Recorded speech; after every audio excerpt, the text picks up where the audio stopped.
The morning sun cast long shadows across New Terra Colony as Dong-Ho walked through the central plaza.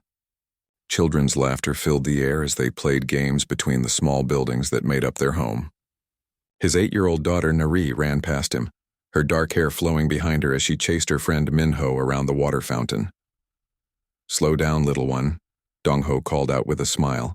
Nari turned and waved at him before continuing her game. This was the life they had built here on the edge of human space. Simple, peaceful, and far from the politics of Earth.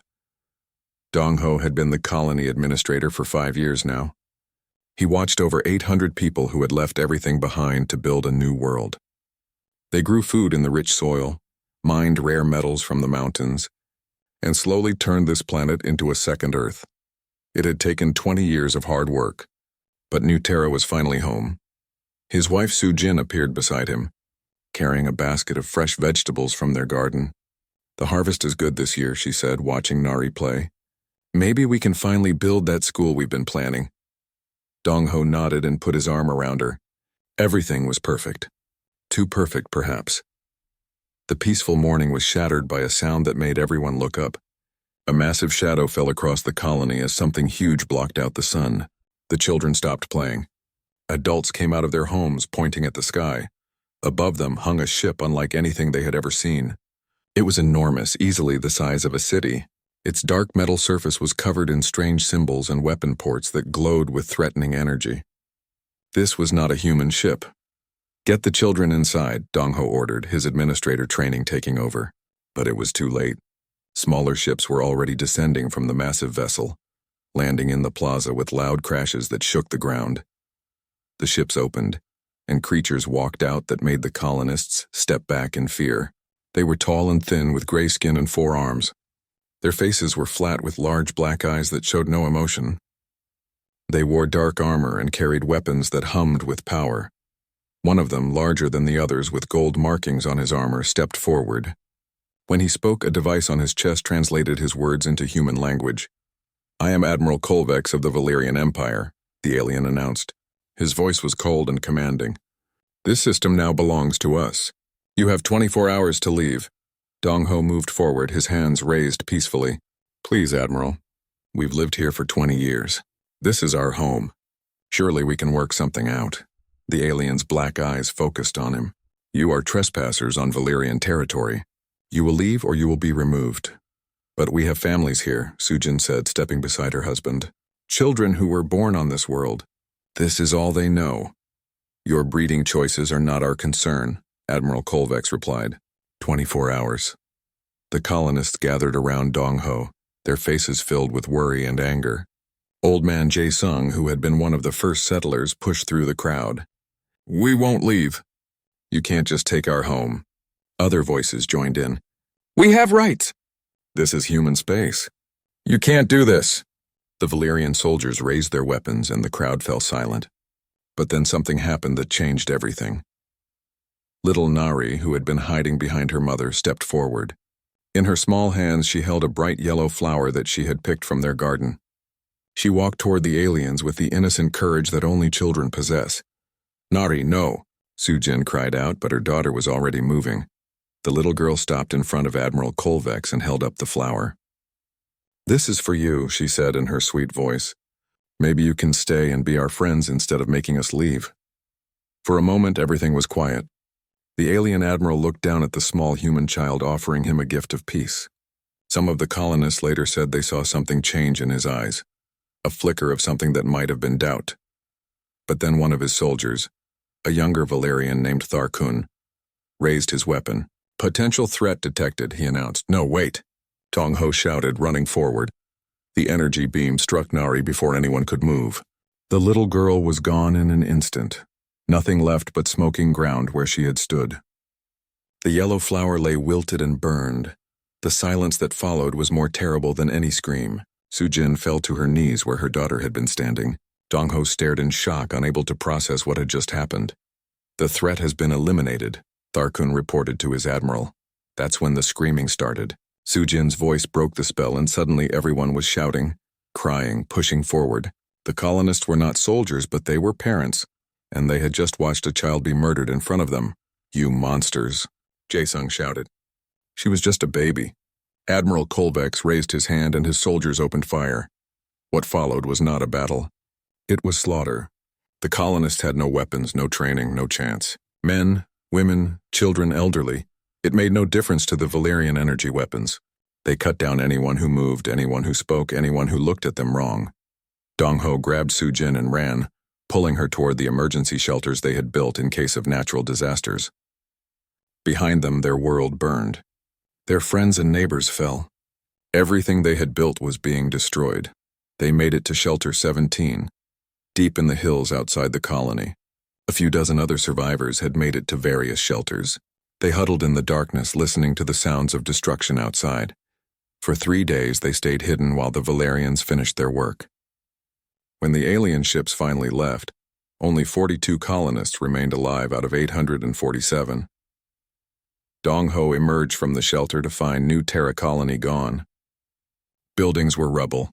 Bodies lay everywhere. The gardens were burned. 20 years of dreams and hard work had been erased in a few hours, but the worst part was the silence. No more children laughing. No more life. As they buried their dead, Dong-Ho made a promise over his daughter's empty grave. The galaxy would know what happened here. The galaxy would know that humans remembered. And someday, somehow, there would be justice for Nari and all the others. The survivors loaded into the emergency ships and began the long journey home to Earth. Behind them, New Terra burned under alien skies. The emergency ship carrying the New Terra survivors docked at Luna Station 3 weeks after the massacre. News of what happened had already spread across human space like wildfire. Every screen, every newsfeed, every communication channel carried the same horrifying footage that Dong-Ho had managed to record on his personal device. The galaxy watched as 8-year-old Nari offered a flower to an alien soldier. They saw the energy beam that killed her. They witnessed the systematic slaughter that followed. The image of the little girl's final moment became a symbol that burned itself into the memory of every human alive. On Earth, President Ha-Young sat in her office deep beneath the capital city, watching the footage for the 100th time. Each viewing made her angrier.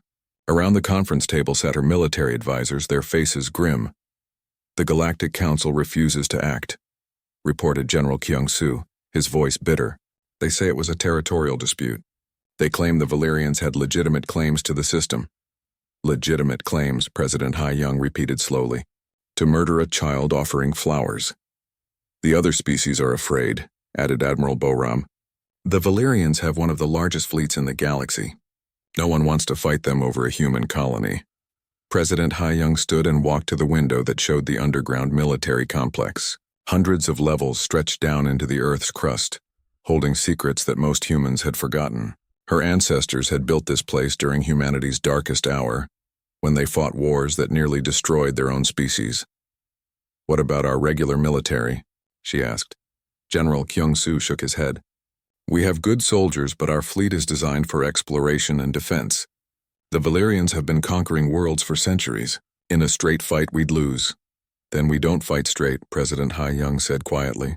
She turned back to her advisors. "I want you to wake up Dr. Wansik. Tell him it's time for Project Lazarus." The room fell silent. Everyone knew that name, but few knew what it really meant. Project Lazarus was buried so deep in classified files that even most government officials had never heard of it. "Madam President," Admiral Boram said carefully, "those soldiers were put to sleep for a reason. They're dangerous." "Good," President Ha-Young replied. "Dangerous is exactly what we need." 3 days later, in the deepest level of the military complex, Dr. Wansik stood before 12 cryo chambers. The old scientist had aged badly in the years since Project Lazarus was shut down. His hair was white, his hands shook, but his mind was still sharp. "Are you sure about this?" he asked President Ha-Young as she stood beside him. "These aren't normal soldiers. We created them during the bio-wars when we thought humanity might not survive. They were designed to fight enemies that regular humans couldn't handle." "I've seen what they can do," President Ha-Young replied, looking at the sleeping figures through the frost-covered glass. "I've read their files. I know the risks."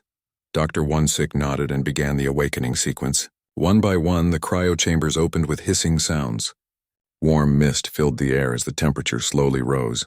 The first to wake was Captain Tae-min.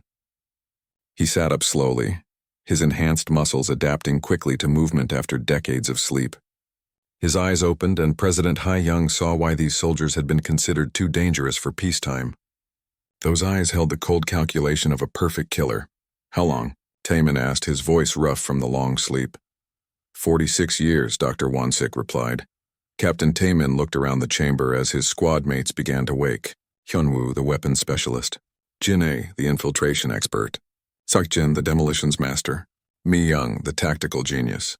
Ji-hoon, the tech specialist. 6 others whose names were known only in classified files. Each of them was a work of science and genetic engineering. Enhanced reflexes that made them move like ghosts. Strengthened bones that could survive impacts that would kill normal humans. Modified organs that let them function in environments that would be deadly to others. But most importantly, minds that had been trained and conditioned to think like weapons. "What's the situation?" Taemin asked as he stood and began stretching.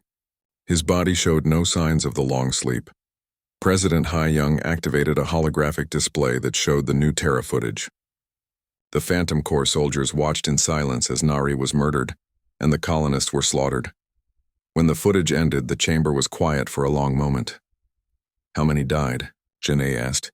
805, President Hai-Young replied. 42 survivors. The aliens? Hyunwoo wanted to know. The Valerian Empire. They claim it was their territory. The Galactic Council won't act. Captain Taemin's expression didn't change, but something cold appeared in his eyes. "Our mission?" "Justice," President Hai-Young said simply. "For Nari. For all of them." The soldiers looked at each other, and some kind of silent communication passed between them. They had fought together through humanity's worst wars. They understood each other in ways that normal people never could. "We'll need intelligence," Mi-young said. "Everything you have on Valerian military capabilities, culture, technology. We'll need equipment," Seok-jin added. "Our old gear will be outdated. We'll need access to their systems," Ji-hoon said. "Communication networks, ship designs, fleet movements." Dr. Won-sik smiled grimly. "Your chambers have been upgraded over the years. Your cybernetic implants are now connected to quantum processors. Your physical enhancements have been improved through genetic therapy during your sleep. You're better now than when you were first created." Captain Taemin nodded and looked at his team. "How long do we have?" "The Valerians are already moving to occupy other human colonies," President Hai-Young replied. "They think we're weak. They think we'll submit." "They're about to learn differently," Taemin said. He turned to his soldiers. "Gear up.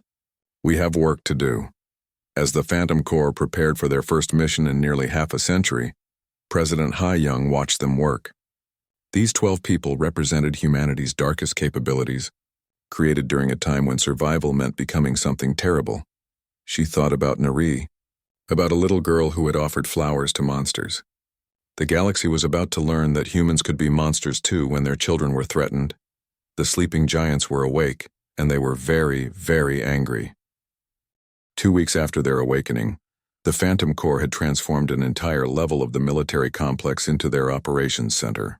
Captain Taemin stood before a massive holographic display showing the Valerian Empire's territory.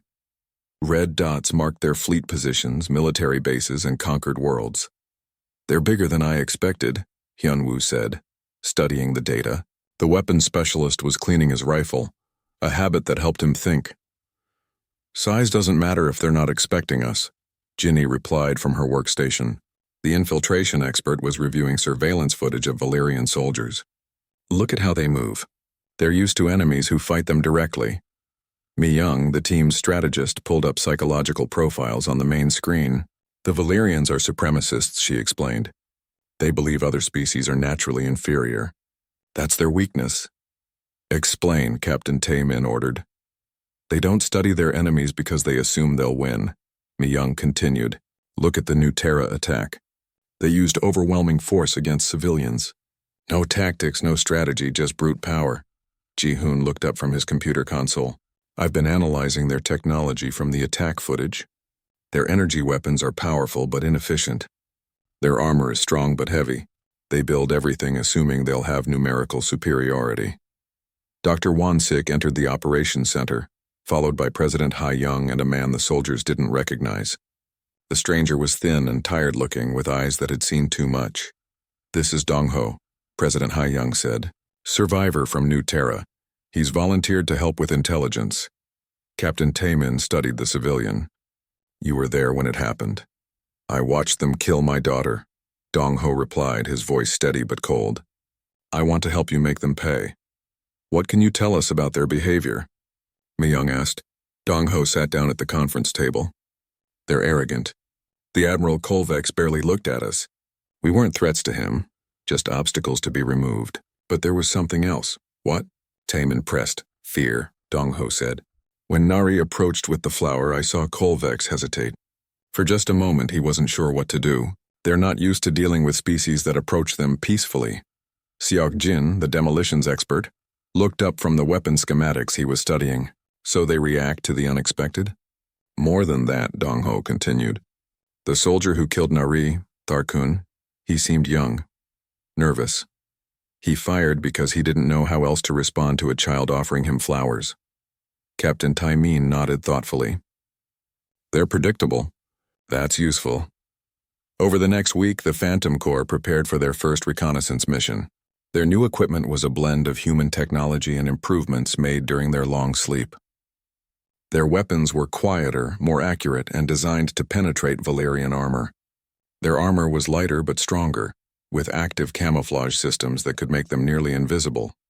Most importantly, their cybernetic implants had been upgraded with quantum processors that let them think and react faster than any normal human. They could communicate silently through encrypted neural links and coordinate their movements with perfect precision. First mission is intelligence gathering. Captain Taemin briefed his team. We need to know their fleet strength, command structure, and defensive capabilities. Ginny stepped forward. I'll infiltrate their border station at Kepler 442. It's lightly defended but has access to their communication networks. I'll go with you, Ji-hoon added. I need direct access to their systems to learn how they work. The rest of us will position at observation points around their territory, Taemin decided. We watch their patrol patterns, study their tactics, find their weaknesses. Dr. Wonsik activated a secure hologram showing the mission details. You'll use the stealth ship Phantom's Edge. It's equipped with the latest cloaking technology and can get you past their sensors. 3 days later, the Phantom Corps was in Valerian space. The stealth ship moved silently between their patrol routes, invisible to their detection systems. Captain Taemin watched through the ship's sensors as Valerian vessels passed nearby, their crews unaware that death was watching them. Ginny and Ji-hoon successfully infiltrated the border station. Using her enhanced reflexes and camouflage systems, Ginny moved through the facility like a ghost while Ji-hoon tapped into their computer networks. What they found was both encouraging and terrifying. Their military is huge. Ji-hoon reported through the neural link. Over 3,000 capital ships, millions of soldiers. But their tactics haven't changed in centuries.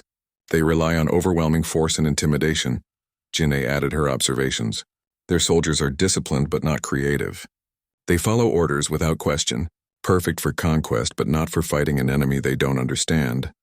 Meanwhile, Hyunwoo and Seok-jin observed a Valerian fleet exercise from a hidden position on an asteroid. They watched as the alien ships moved in predictable formations, following ancient battle patterns.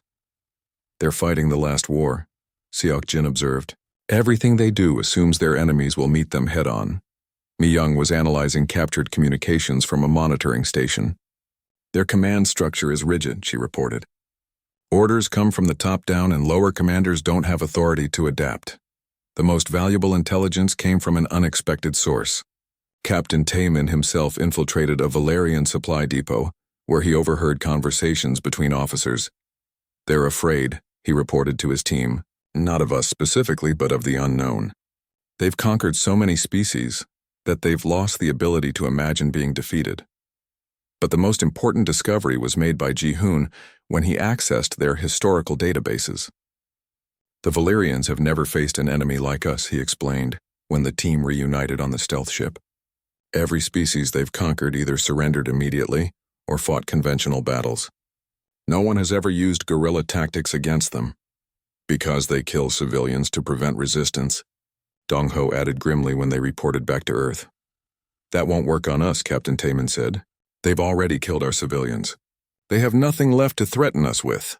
Dr. Wonsik studied the intelligence reports. So what's the plan? Mi-young activated the tactical display. We don't fight their fleets. We don't attack their strongholds. We hunt specific targets, starting with the ones responsible for New Terra. Admiral Kolvex commands the 7th Fleet, Ji-hoon reported. They're currently patrolling the border regions looking for more human colonies to attack. And Tharkun? Dong-ho asked quietly. Still serving under Kolvex, Jin-ae replied. Probably proud of his work. Captain Taemin looked at his team.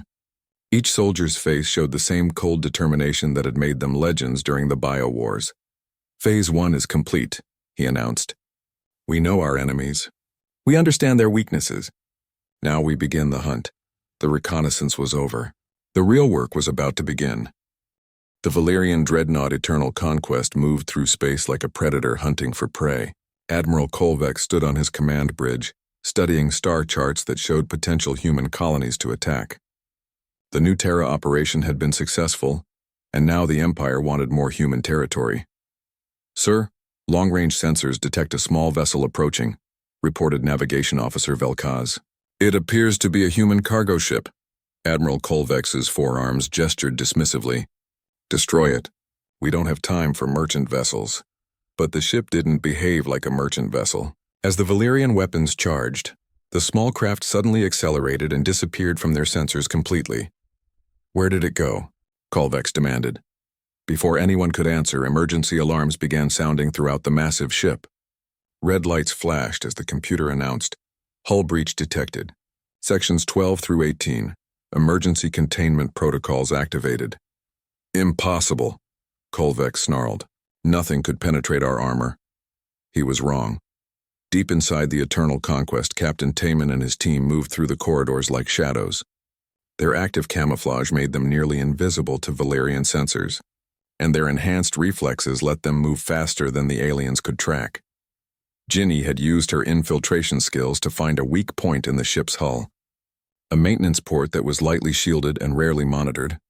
Ji-hoon had disabled the security systems in that section, creating a blind spot in the ship's defenses.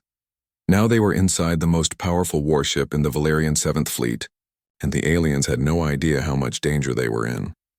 Target the power distribution centers, Captain Taemin ordered through the neural link.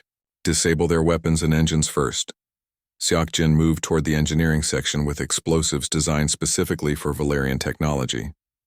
The charges were small but precisely placed to cause maximum damage to their power systems. Hyun-woo headed for the weapons control center. His enhanced reflexes and combat training made him a perfect infiltrator for the heavily defended area where the ship's massive guns were controlled. Meanwhile, Jinny and Mi-young moved toward the command section, hunting for Admiral Kolvex himself. The first Valerian soldiers to encounter the intruders died before they knew what hit them.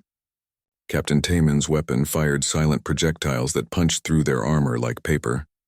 The aliens' energy weapons were powerful but slow to aim, useless against enemies who moved like ghosts and struck from impossible angles. Intruder alert. Came the announcement over the ship's communication system. Security teams to sections 15 and 16. But the security teams found nothing. Bodies of their comrades, yes, but no sign of the attackers. The humans moved through the ship's ventilation systems and maintenance tunnels, using routes that the Valerians had never considered as potential attack vectors. Seok-jin reached the main power plant and began placing his charges. The Valerian engineering crews worked frantically at their stations, trying to understand why their systems were failing. They never saw the demolitions expert who moved among them like a ghost, planting explosives that would cripple their mighty warship. In the weapons control center, Hyun-woo eliminated the gun crews with surgical precision. His enhanced reflexes made him faster than their targeting systems, and his weapons were specifically designed to penetrate Valerian armor. Within minutes, the ship's massive energy cannons fell silent. Main weapons offline, Ji-hoon reported as he hacked into the ship's central computer. I'm accessing their communication logs now. What he found made the hunt even sweeter. The Eternal Conquest had not only participated in the New Terra massacre, it had recorded the entire attack. Admiral Kolvex had kept footage of the slaughter as a trophy. Found them, Mi-young reported through the neural link. She and Jin-ae had located the command bridge. Kolvex is here along with most of his senior staff. Any sign of Tharkun? Captain Taemin asked. Affirmative. He's at a weapons station on the bridge. Captain Taemin smiled coldly. Perfect. Begin Phase 2. The first explosion came from the engineering section. Seokjin's charges detonated in sequence, crippling the ship's power systems. Emergency lighting activated as the main power grid failed. Then the ship's weapons turned on itself. Hyunwoo had reprogrammed the targeting systems to fire on the Eternal Conquest's own support vessels. The smaller ships in the fleet were caught completely off guard as their own flagship opened fire on them. On the bridge, Admiral Kolvex watched in horror as his fleet began destroying itself. "What's happening?"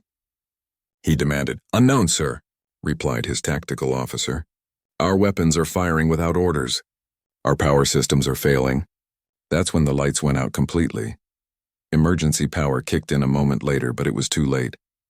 In the few seconds of darkness, Captain Taemin and his team had entered the bridge.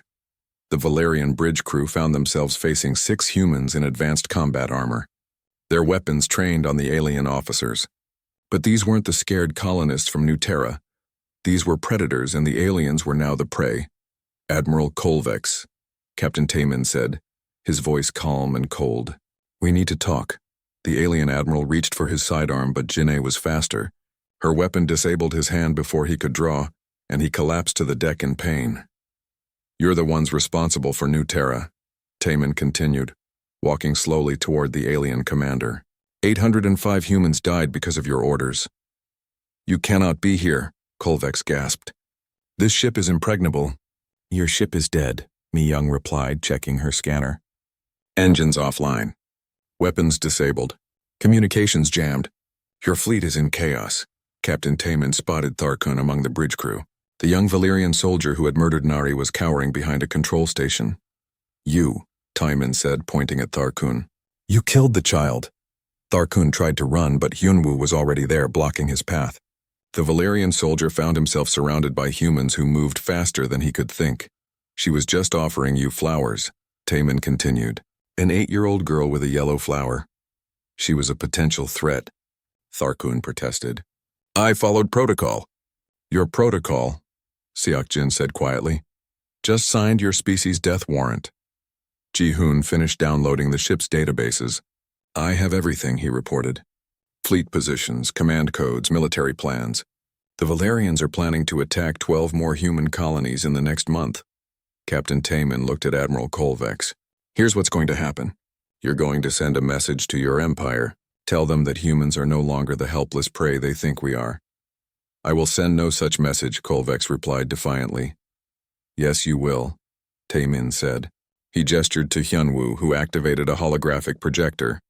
The bridge filled with images from New Terra, children playing, families working in gardens, a peaceful colony living simple lives. Then came the massacre footage. Nari approaching with her flower, the energy beam that killed her, the systematic slaughter that followed. "Your people will see this," Taemin explained. "They'll see what you did to innocents, and then they'll see what happens to those who harm human children." The demonstration began with Tharkun. The young Valerian who had murdered Nari learned exactly how it felt to be on the receiving end of superior firepower. His death was broadcast on all Valerian frequencies along with a simple message: "This is what happens to child killers." Admiral Kolvex watched in horror as his subordinate died. Then he understood that his own death would follow, broadcast across the galaxy as a warning to anyone who thought humans were easy prey. The Eternal Conquest became a tomb, drifting in space. Its crew dead, its systems destroyed, its admiral executed for war crimes. The other ships in the 7th Fleet found themselves facing an enemy they couldn't see or understand. Some tried to run. Ji-hoon had already sabotaged their navigation systems. Some tried to fight. Seokjin's remote charges disabled their weapons. By the end of the day, the entire 7th Fleet was either destroyed or drifting helplessly in space. The hunt had begun, and the galaxy was starting to understand that humanity had awakened something terrible. The Valerian capital world of Zeth Prime had never known fear. For 1,000 years, the massive planet had been the center of an empire that stretched across hundreds of star systems. Its golden spires reached toward the sky, monuments to conquest and domination over lesser species. Today, those spires cast shadows over a world holding its breath. Emperor Valtheron stood in his throne room, watching reports flood in from across the empire. Fleet after fleet had gone silent. Military bases had stopped responding. Supply lines had been severed with surgical precision. "How many ships have we lost?" he asked his military advisor. 47 capital ships confirmed destroyed, General Morcax replied, his forearms shaking as he read the reports. 18 more missing and presumed dead. The 3rd, 7th, and 12th fleets have been completely eliminated. By how many enemy vessels? We don't know, my Emperor. Our survivors report seeing no enemy fleets, no massive battles. Our ships simply stop responding. Emperor Valtheron's black eyes narrowed. The humans, it had been 6 months. Since the destruction of Admiral Kolvex and his 7th fleet, 6 months of terror as the Valerian Empire discovered that the small species they had, dismissed as weak prey, had become their worst nightmare.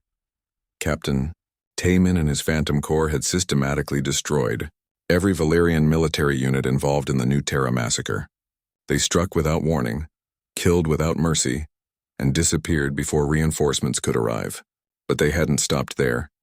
Any Valerian force that threatened human colonies found themselves hunted.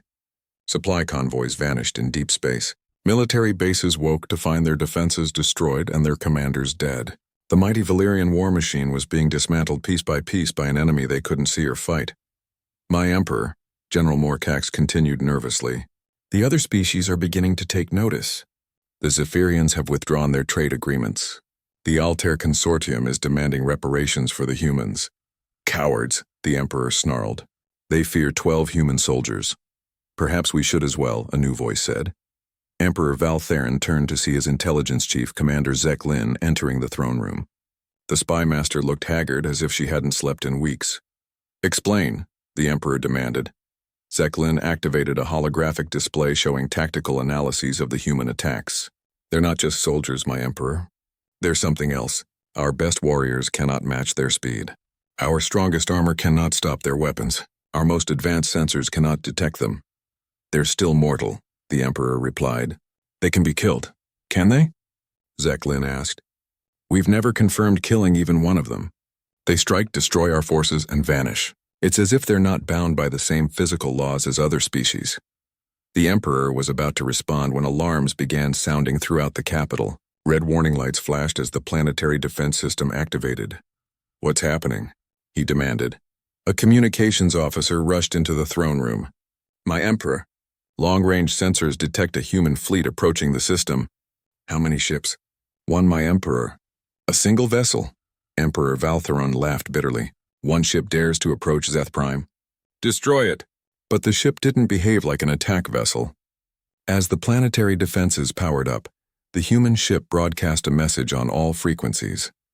President Hai Young appeared on every screen across the capital world. Behind her stood the survivors of New Terra, including Dong Ho, who held a picture of his daughter Nari. People of the Valerian Empire, President Hai Young began. 6 months ago, your military murdered 805 innocent humans, including children.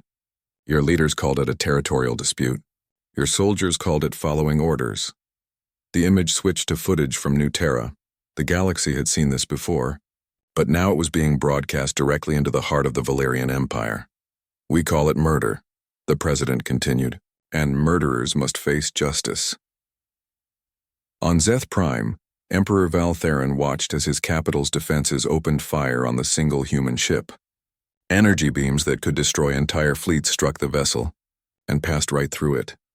It's a hologram, he realized. No, my Emperor, Commander Zek Lin replied, checking her sensors. It's real, but it's not really there. The human ship flickered and vanished, revealing that it had been a projection all along, but the real ships were already in the system. Dozens of stealth vessels decloaked simultaneously, surrounding the capital world. However, these were not attack ships. They were transports. On the surface of Zeth Prime in the Emperor's own palace, 12 figures materialized out of thin air. The Phantom Corps had bypassed every defense, penetrated every barrier, and infiltrated the most secure location in the Valerian Empire. Captain Taman stood before Emperor Valtheron's throne, his weapon trained on the alien ruler. His teammates spread out across the throne room, their enhanced reflexes tracking every movement of the Valerian guards. Hello, Your Majesty, Taman said calmly. We've come to discuss terms. The Emperor's personal guards raised their weapons, but Jin'e and Hyunwoo were faster. The guards fell before they could fire a shot. In seconds, the most powerful ruler in the galaxy found himself helpless before 12 humans. Terms? Emperor Valtheron tried to maintain his dignity. You are in no position to dictate terms. Look around, Mi-young suggested. Your guards are dead. Your defenses have been compromised. Your empire is in shambles.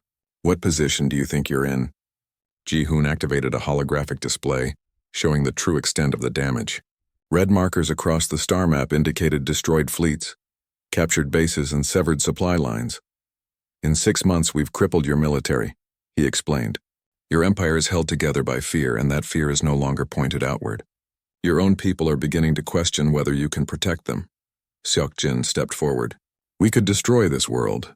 Level your cities, kill your population, turn your capital into a tomb. It would be easy.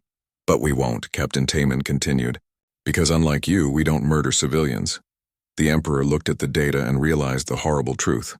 These humans could have genocided his entire species if they wanted to. Instead, they had targeted only military forces, specifically those involved in attacking human colonies.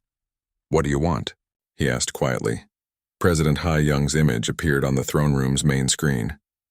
The unconditional surrender of the Valerian Empire, reparations for the families of those killed at New Terra, and the trial of every officer involved in the massacre.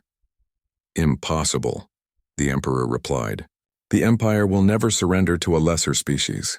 Captain Taemin smiled coldly. Lesser species? We've destroyed your fleets, crippled your military, penetrated your capital. If we're lesser, what does that make you? Outside the palace, the human fleet was broadcasting footage of the confrontation across the galaxy. Every species in known space was watching as the mighty Valerian Empire was brought to its knees by 12 human soldiers. The psychological effect was devastating. If humans could do this to the Valerians, what could they do to anyone who threatened them? Emperor Valtheron looked at the faces around him. His advisors were terrified. His guards were dead. His empire was broken. If I surrender, he said slowly, what happens to my people?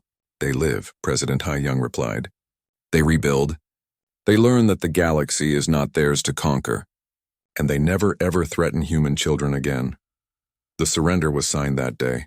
The Valerian Empire, which had dominated the galaxy for a millennium, officially submitted to a species they had considered barely worth their attention.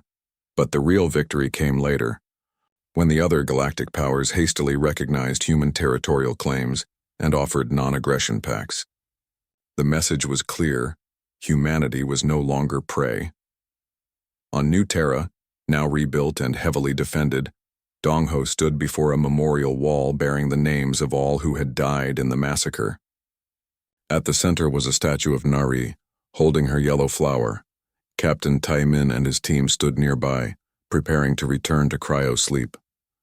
Their mission was complete.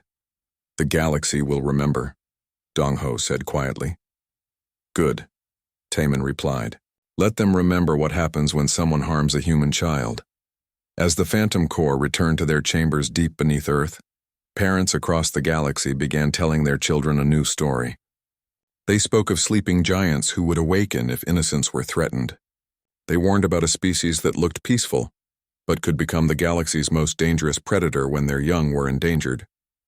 The story became known as the Terra Reckoning, and for generations afterward, when alien children misbehaved, their parents would whisper, "Be careful, or the humans will come for you." Humanity had found its place in the galaxy, not as conquerors, but as the species that others knew better than to cross. The sleeping giants were at rest again, but everyone knew they could wake up at any moment. And in the rebuilt New Terra colony, children played safely in gardens where yellow flowers bloomed, protected by the knowledge that somewhere, 12 guardians slept and waited.